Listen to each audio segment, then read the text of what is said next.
എല്ലാവർക്കും പുതിയൊരു വീഡിയോയിലേക്ക് സ്വാഗതം. ഭഗവത്ഗീതയുടെ സന്ദേശങ്ങളെ ആഴത്തിൽ മനസ്സിലാക്കുവാനും ദൈനംദിന ജീവിതത്തിൽ അവ എങ്ങനെ പ്രയോഗിക്കാമെന്നും ഈ വീഡിയോയിലൂടെ വിശദീകരിക്കാം. ഭഗവത്ഗീത കേവലം ഒരു മതഗ്രന്ഥമല്ല, അത് ജീവിതം ജീവിക്കുവാനുള്ള ഒരു കലയാണ്. ഭഗവത്ഗീതയുടെ സന്ദേശം യുദ്ധഭൂമിയിൽ ഒതുങ്ങുന്നതല്ല, മറിച്ച് നമ്മുടെ ഉള്ളിലെ മോഹം, അത്യാഗ്രഹം, കോപം എന്നിവയുമായി പോരാടുന്ന ഓരോ നിമിഷത്തേക്കും ഉള്ളതാണ്. ഏറ്റവും വലിയ യുദ്ധം പുറത്തല്ല, അത് ഉള്ളിലാണ്. മനസ്സിന്റെ വിജയമാണ് യഥാർത്ഥ വിജയം. മനസ്സിനെ നിയന്ത്രിക്കുന്നത് തന്നെയാണ് യഥാർത്ഥ തപസ്. മനസ്സിനെ നിയന്ത്രിക്കാൻ പഠിക്കുമ്പോൾ എല്ലാ പ്രശ്നങ്ങളും തനിയെ ചെറുതാകുന്നു. കാരണം മനസ്സാണ് പ്രശ്നങ്ങളുടെ എല്ലാം അടിസ്ഥാനം. അതിനാൽ നമ്മൾ മനസ്സിലാക്കേണ്ട ഒരു തത്വമുണ്ട്. ഈ നിമിഷമാണ് യാഥാർത്ഥ്യം. ആന്തരിക സംതൃപ്തിയാണ് ശാശ്വത സുഖം. ജീവിതത്തിലെ ഏറ്റവും പരമമായ സത്യം എന്നത് ഈ നിമിഷം മാത്രമാണ് നമ്മുടെ കൈവശമുള്ള യാഥാർത്ഥ്യം എന്നതാണ്. ഈ നിമിഷത്തെ പൂർണ്ണമായ മനസ്ബോധത്തോടും സ്നേഹത്തോടും കൂടി ജീവിക്കുവാൻ നാം പഠിക്കുമ്പോൾ നമ്മുടെ ജീവിതത്തിലെ ഓരോ നിമിഷവും സന്തോഷം നൽകുന്ന ഒരു ഉത്സവമായി പരിഗണിക്കും. കാരണം യഥാർത്ഥ സന്തോഷം പുറമേയുള്ള വസ്തുക്കളിൽ നിന്ന് ലഭിക്കുന്ന ക്ഷണികമായ സുഖത്തിൽ ഒതുങ്ങുന്നതല്ല. ആന്തരികമായ സംതൃപ്തിയാണ് നമുക്ക് ശാശ്വതമായ സുഖം പ്രദാനം ചെയ്യുന്നത്. നമ്മുടെ ഉള്ളിലെ പ്രകാശം ശക്തമായി ജ്വലിക്കുമ്പോൾ പുറത്ത് എത്ര ഇരുട്ടുണ്ടെങ്കിലും ആ പ്രകാശം പരക്കുക തന്നെ ചെയ്യും. ശ്രീകൃഷ്ണൻ പറയുന്ന ഈ ജ്ഞാനം എല്ലാ കാലഘട്ടങ്ങൾക്കും എല്ലാ മനുഷ്യർക്കും ഒരുപോലെ പ്രസക്തമായ ശാശ്വത സത്യമാണ്. അറിവാണ് ഏറ്റവും വലിയ സമ്പത്ത്. അറിവ് എന്നത് ഒരു സാഹചര്യത്തിലും ഒരവസ്ഥയിലും മനുഷ്യനെ കൈവിടാത്ത അമരമായ ഒരു ഘടകമാണ്.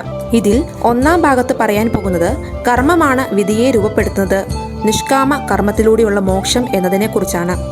മനുഷ്യന്റെ ഭാവി തീരുമാനിക്കുന്നത് അവന്റെ ഭാഗ്യമല്ല, മറിച്ച് അവന്റെ സ്വന്തം കർമ്മങ്ങളാണ്. ഭഗവാൻ ഏതെങ്കിലും പ്രത്യേക മതം പിന്തുടരുന്നില്ല, മറിച്ച് നമ്മുടെ ധാർമ്മികമായ കർമ്മങ്ങൾക്കാണ് ഫലം നൽകുന്നത്. ധാർമ്മികമായ പെരുമാറ്റമാണ് ഒരു നല്ല മനുഷ്യന്റെ യഥാർത്ഥ അടയാളമായി കണക്കാക്കുന്നത്. കർമ്മത്തിന്റെ തത്വം എന്നത് ശ്രീകൃഷ്ണൻ ഉപദേശിക്കുന്നത് ഇങ്ങനെയാണ്: ഹേ അർജുന, നിനക്ക് കർമ്മം ചെയ്യാനുള്ള സ്വാതന്ത്ര്യം മാത്രമേ ഉള്ളൂ, എന്നാൽ അതിന്റെ ഫലത്തിൽ അധികാരമില്ല. കർമ്മഫലത്തെ ആഗ്രഹിക്കുന്നവനാകരുത്, എന്നാൽ അതേസമയം കർമ്മം ചെയ്യാതിരിക്കുന്നതിൽ നിന്ന് നിനക്ക് ആസക്തിയും ഉണ്ടാകരുത്. കർമ്മവും സന്തോഷവും എന്നാൽ എന്താണ്? സന്തോഷം ലഭിക്കുവാൻ വേണ്ടി മാത്രം കർമ്മം ചെയ്താൽ നിരാശയായിരിക്കും ഫലം. കാരണം ഫലം നമ്മുടെ നിയന്ത്രണത്തിലല്ല. എന്നാൽ ഫലം ഇച്ഛിക്കാതെ സന്തോഷത്തോടെ കർമ്മം ചെയ്താൽ യഥാർത്ഥ ആനന്ദം ലഭിക്കും. കാരണം ആനന്ദം പ്രവർത്തനത്തിൽ തന്നെയാണ് അന്തർലീനം ചെയ്തിരിക്കുന്നത്.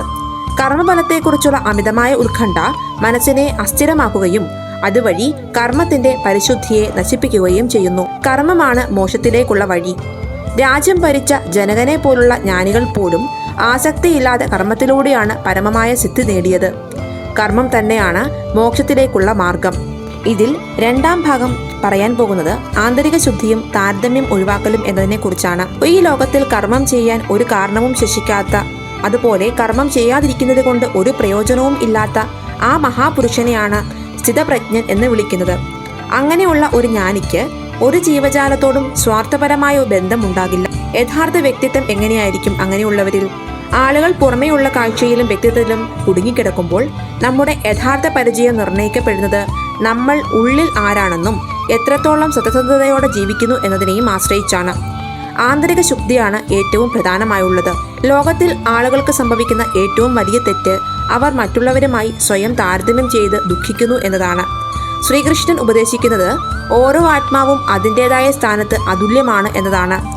ആകാശത്തിലെ നക്ഷത്രങ്ങൾ സ്വന്തം പ്രകാശത്തിൽ തിളങ്ങുന്നത് പോലെ മനുഷ്യനും തൻ്റെതായ സവിശേഷതകളാൽ തിളങ്ങാൻ കഴിയും. മറ്റൊരാളെ അനുകരിക്കേണ്ട ആവശ്യമില്ല. യഥാർത്ഥ പുരോഗതി എന്നത് ഇന്നലത്തെ നിന്നേക്കാൾ നല്ലൊരു ഇന്നത്തെ നീ ആവുക എന്നതാണ്. ജീവിതത്തിലെ എല്ലാ കാര്യങ്ങളും നമ്മുടെ ഇഷ്ടത്തിനനുസരിച്ച് നടക്കുമ്പോൾ അല്ല സന്തോഷമുണ്ടാകുന്നത്, മറിച്ച് എല്ലാ സാഹചര്യങ്ങളെയും അംഗീകരിക്കുമ്പോഴാണ് സന്തോഷം ലഭിക്കുന്നത്. മാറ്റാൻ കഴിയുന്ന കാര്യങ്ങൾ മാറ്റുക, എന്നാൽ മാറ്റാൻ കഴിയാത്തതിനെ ശാന്തമായി അംഗീകരിക്കുക എന്നതാണ് യഥാർത്ഥ ജ്ഞാനവും ജീവിതം വിജയിക്കാനുള്ള കലയും. അടുത്തതായി മൂന്നാം ഭാവം പറയുവാൻ പോകുന്നത് മനസ്സംയമനം എന്നതിനെ കുറിച്ചാണ്. മനസ്സാണ് ഒരാളുടെ മിത്രവും ശത്രുവും. ഇതിൽ ചിന്തകളെ നിയന്ത്രിക്കേണ്ടതിന്റെ പ്രാധാന്യത്തെക്കുറിച്ച് പറയുന്നു. മനസ്സിന്റെ ഇരട്ട സ്വഭാവം എന്നത് മനസ്സിന്റെ ഏറ്റവും വലിയ ശത്രു അവന്റെ നിയന്ത്രണമില്ലാത്ത മനസ്സാണ്. എന്നാൽ അവന്റെ ഏറ്റവും വലിയ മിത്രം അവന്റെ അച്ചടക്കമുള്ള വിവേകമാണ്. മനസ്സിനെ നിയന്ത്രിക്കുന്നത് തന്നെയാണ് ഒരു വ്യക്തി നേടുന്ന ഏറ്റവും വലിയ വിജയം എന്നത്. മനസ്സിനെ നിയന്ത്രിക്കാൻ കഴിയുന്നതുവരെ ഒരു ആത്മീയ സാധനയും പൂർണ്ണമാകില്ല. കാരണം മനസ്സിന്റെ ചാഞ്ചാട്ടം എല്ലാ പരിശ്രമങ്ങളെയും പരാജയപ്പെടുത്തുവാൻ സാധ്യതയുണ്ട്. താൻ ഇന്ദ്രിയങ്ങളെ നിയന്ത്രിച്ചു എന്ന് പുറമെ ആളുകളെ കാണിക്കുവാൻ വേണ്ടി പറയുകയും എന്നാൽ ഉള്ളിന്റെ ഉള്ളിൽ നിരന്തരം ഇന്ദ്രിയ വിഷയങ്ങളെക്കുറിച്ച് ചിന്തിക്കുകയും ചെയ്യുന്ന ബുദ്ധിഹീനനായ വ്യക്തിയെ കാപ്പട്യക്കാരൻ എന്ന് വിളിക്കുന്നു. ജീവിതം കേവലം സുഖം നേടുന്നതിനുള്ളതല്ല, മറിച്ച് പോരാട്ടങ്ങൾക്കിടയിലും സന്തുലിതാവസ്ഥ നിലനിർത്താനുള്ളൊരു കലയാണ്. സന്തുലിതാവസ്ഥ നിലനിർത്തുന്നതാണ് ഏറ്റവും വലിയ കല. കാരണം ഇത് മനസ്സിന് ശാന്തി നൽകുന്നു. ഭാഗം 4 പറയുന്നത് ഭക്തിയും ശരണാഗതിയും എന്നതിനെ കുറിച്ചാണ്. ആശ്രയം ഈശ്വരനിൽ മാത്രം. ഭക്തിയുടെ വിവിധ ഭാവങ്ങളും പൂർണ്ണമായ സമർപ്പണത്തിന്റെ ശക്തിയും എന്നതിനെ കുറിച്ച് നമുക്കിവിടെ സംസാരിക്കാം. മനുഷ്യൻ ഭഗവാനെ ഏത് ഭാവത്തിലാണോ ആരാധിക്കുന്നത് അതേ ഭാവത്തിൽ ഭഗവാൻ അവന് ദർശനം നൽകുന്നു. ഭഗവാൻ ഭക്തരുടെ ഭാവത്തിനാണ് പ്രാധാന്യം നൽകുന്നത്. ഭക്തിയുടെ മൂല്യം ആചാരാനുഷ്ഠാനങ്ങളിലല്ല, ഹൃദയശുദ്ധിയിലാണ്. ലാളിത്യത്തോടും സ്നേഹത്തോടും കൂടി ഒരു ഇലയോ പൂവോ പഴമോ വെള്ളമോ സമർപ്പിച്ചാൽ പോലും അതിന്റെ ഭാവനയുടെ പരിശുദ്ധിയെ കരുതി ഭഗവാൻ ആ സമർപ്പണം സ്വീകരിക്കും. പരിശുദ്ധമായ പെരുമാറ്റത്തോടെ കർമ്മം ചെയ്യുന്ന 4 വിഭാഗം ഭക്തർ ഭഗവാനെ സമീപിക്കുന്നു. ഒന്നാമത്തെ ആളുകൾ ദുഃഖത്തിൽ നിന്ന് മോചനം ആഗ്രഹിക്കുന്നവരാണ്. എന്നാൽ രണ്ടാമത്തേതോ ധനവും ഐശ്വര്യവും ആഗ്രഹിക്കുന്നവർ. മൂന്നാമത്തെ ആളുകളാകട്ടെ ഭഗവാനെ അറിയാൻ അതിയായ ജിജ്ഞാസയുള്ളവരാണ്. നാലാമതുള്ളവർ യഥാർത്ഥ ജ്ഞാനത്തോടെ ഭഗവാനെ ഹൃദയം കൊണ്ട് തിരിച്ചറിയുന്നവരാണ്.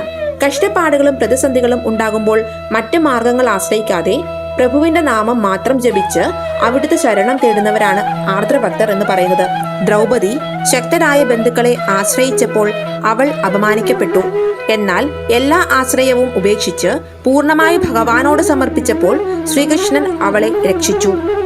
എന്നാൽ ഗജേന്ദ്രനോ സ്വന്തം ശക്തിയെ ആശ്രയിച്ച് വർഷങ്ങളോളം പോരാടി വേദനിച്ചു. എന്നാൽ ഹൃദയത്തിൽ നിന്ന് ഓം നമോ ഭഗവതേ വാസുദേവായ എന്ന് വിളിച്ചപ്പോൾ പ്രഭു ഉടനെ പ്രത്യക്ഷപ്പെട്ട് അവനെ രക്ഷിച്ചു. എന്നാൽ ഉത്തരയുടെ കാര്യമാകട്ടെ അശ്വത്ഥാമാവിന്റെ അസ്ത്രം ആക്രമിച്ചപ്പോൾ അവൾ ഭഗവാൻ ശ്രീകൃഷ്ണനോട് നേരിട്ട് പ്രാർത്ഥിക്കുകയും ഭഗവാൻ ഗർഭത്തിൽ പ്രവേശിച്ച് പരീക്ഷിത്തിനെ രക്ഷിക്കുകയും ചെയ്തു. ജീവിതത്തിന്റെ ധർമ്മം എന്നാൽ എല്ലാ ധർമ്മങ്ങളെയും ഉപേക്ഷിച്ച് എന്നെ മാത്രം ശരണം പ്രാപിക്കുക. അങ്ങനെ ചെയ്യുന്നവനെ എല്ലാ പാപങ്ങളിൽ നിന്ന് മോചിപ്പിക്കുവാമെന്ന് ഭഗവാൻ അർജുനന് വാക്ക് നൽകുന്നു. ഈശ്വരനെ പൂർണ്ണമായും ശരണം പ്രാപിക്കുന്നതിലൂടെ മാത്രമാണ് പരമമായ ശാന്തി ലഭിക്കുന്നത്. ജീവിതത്തിന്റെ യഥാർത്ഥ സാരം എന്തെങ്കിലും നേടുന്നതിലോ നഷ്ടപ്പെടുന്നതിലോ അല്ല, മറിച്ച് സന്തുലിതമായി ജീവിക്കുന്നതിലാണ്. ഓരോ നിമിഷത്തെയും അർത്ഥപൂർണമാക്കുകയും ഓരോ സാഹചര്യത്തെയും ഒരു അവസരമായി കണ്ട് ആത്മാവിനെ ഉയരങ്ങളിലേക്ക് കൊണ്ടുപോവുകയും ചെയ്യുക. ആത്മവിശ്വാസമാണ് ഒരു വ്യക്തിയുടെ ഏറ്റവും വലിയ മുതൽക്കൂട്ട്. സ്വയം വിശ്വസിക്കുന്നവർ തീർച്ചയായും വിജയം നേടും. ക്ഷമ എന്നത് എല്ലാ ഇരുട്ടിനെയും പ്രകാശിപ്പിക്കുന്ന വിളക്കാണ്. വിശ്വാസം എല്ലാ അസാധ്യമായതിനെയും സാധ്യമാക്കുന്ന ശക്തിയും.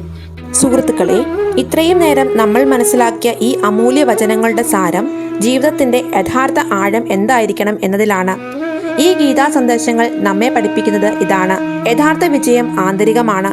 ലോകത്തിലെ ഏറ്റവും വലിയ വിജയം എന്നത് മനുഷ്യൻ തന്റെ ഉള്ളിലെ കോപം, അത്യാഗ്രഹം, മോഹം തുടങ്ങിയ ആന്തരിക തിന്മകളെ ജയിക്കുമ്പോഴാണ്. കാരണം മനസ്സ് ശാന്തമല്ലെങ്കിൽ പുറമേയുള്ള യുദ്ധം ജയിക്കുക അസാധ്യമാണ്.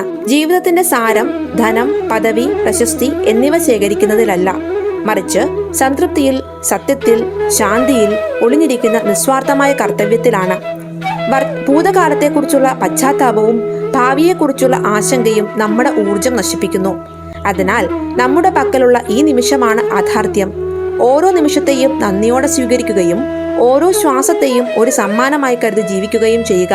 ഗീതയുടെ ഏറ്റവും പ്രധാനപ്പെട്ട ഉപദേശം ഇങ്ങനെയാണ്: എല്ലാ ധർമ്മങ്ങളെയും ഉപേക്ഷിച്ച് ഈശ്വരനെ മാത്രം ശരണം പ്രാപിക്കുക എന്നതാണ്. ഈ ശരണാഗതിയിലൂടെ നമുക്ക് എല്ലാ പാപങ്ങളിൽ നിന്നും മോചനം നേടാനും പരമമായ ശാന്തി ലഭിക്കുവാനും സാധിക്കുന്നു. ജീവിതത്തിന്റെ സാരം നേടുന്നതിലോ നഷ്ടപ്പെടുന്നതോ അല്ല, മറിച്ച് ജീവിക്കുന്നതിലാണ്. ഓരോ നിമിഷത്തെയും അർത്ഥപൂർണമാക്കുകയും ഓരോ സാഹചര്യത്തെയും അവസരമായി കണ്ട് ആത്മാവിനെ ഉയരങ്ങളിലേക്ക് കൊണ്ടുപോവുകയും ചെയ്യുക. വിവേകത്തോടും വിശ്വാസത്തോടും കൂടി ഉറച്ചു നിൽക്കുന്നവരാണ് യഥാർത്ഥ വിജയി. സുഹൃത്തുക്കളെ, ഈ വിഷയത്തിൽ എന്തെങ്കിലും തെറ്റുകൾ സംഭവിച്ചിട്ടുണ്ടെങ്കിൽ ക്ഷമിക്കുക. എന്റെ ഈ വീഡിയോയുടെ അവസാനം വരെ നിങ്ങൾ കൂടെ ഉണ്ടായിരുന്നേ നന്ദി. ജയ് ശ്രീകൃഷ്ണ. രാധേ രാധേ.